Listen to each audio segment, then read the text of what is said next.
Assalamualaikum warahmatullahi wabarakatuh. Halo semuanya, saya Naila Talmuna dari Program Studi Akuntansi Syariah Fakultas Ekonomi dan Bisnis Islam.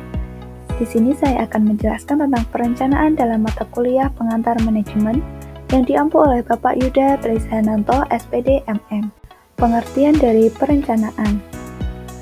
Perencanaan adalah pemilihan sekumpulan kegiatan dan keputusan selanjutnya untuk memecahkan suatu masalah. Dalam pengertian lain, perencanaan adalah proses menentukan tujuan organisasi, membuat strategi untuk mencapainya, dan menyusun langkah-langkah untuk pelaksanaannya.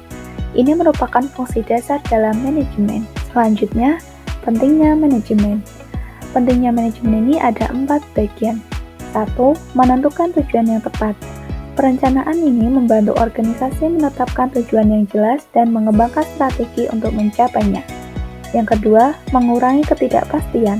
Perencanaan membantu organisasi meramalkan perubahan, memperkirakan efeknya, dan menyusun rencana untuk menghadapinya. Yang ketiga, memastikan efisiensi. Perencanaan juga membantu organisasi menghindari kegiatan yang tidak jelas dan membutuhkan sumber daya berlebih. Yang keempat, memberikan dasar untuk monitoring dan pengendalian. Perencanaan dapat menjadi acuan untuk memonitoring dan mengevaluasi keberlangsungan dari adanya organisasi. Selanjutnya, jenis-jenis perencanaan. Perencanaan dibagi menjadi 2 berdasarkan jangka waktu dan berdasarkan tingkatannya. Berdasarkan jangka waktu dibagi menjadi 3 bagian. Yang pertama, jangka pendek. Perencanaan yang dibuat untuk waktu yang singkat biasanya disebut dengan perencanaan operasional atau perencanaan jangka pendek. Yang kedua, jangka menengah. Perencanaan yang dirancang untuk waktu 4-7 tahun juga disebut dengan perencanaan strategis. Perencanaan ini merumuskan arah organisasi dan mengalokasikan sumber daya untuk mencapai tujuan organisasi. Yang ketiga, jangka panjang.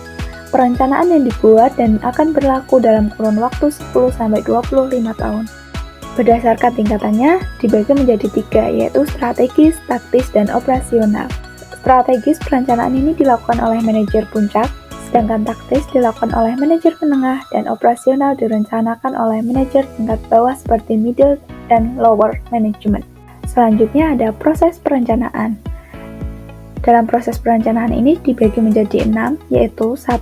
Menentukan tujuan, yang kedua menganalisis situasi atau SWOT, yaitu kekuatan, kelemahan, peluang, dan ancaman, yang ketiga mengembangkan alternatif, yang keempat, memilih alternatif terbaik. Yang kelima, mengimplementasikan rencana. Keenam, mengawasi dan mengevaluasi jalannya sebuah rencana. Yang selanjutnya adalah prinsip-prinsip perencanaan.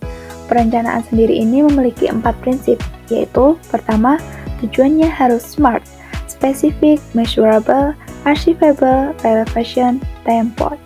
Yang kedua, fleksibilitas. Yang ketiga, partisipasi. Dan yang keempat, efisiensi dan efektivitas. Selanjutnya ada manfaat perencanaan. Adanya perencanaan ini membantu untuk menyesuaikan diri dengan perubahan, yang kedua menyelesaikan pada masalah-masalah utama, dan yang ketiga memahami gambaran operasi lebih jelas.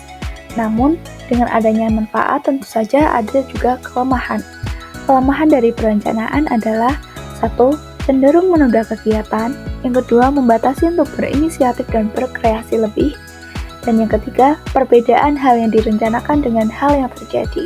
Dari hal tersebut dapat kita ambil kesimpulan bahwa perencanaan adalah langkah awal yang penting dalam manajemen. Dengan perencanaan yang baik, organisasi dapat lebih adaptif, efisien, dan berhasil mencapai tujuan. Sekian dari saya, kurang lebihnya mohon maaf. Wassalamualaikum warahmatullahi wabarakatuh.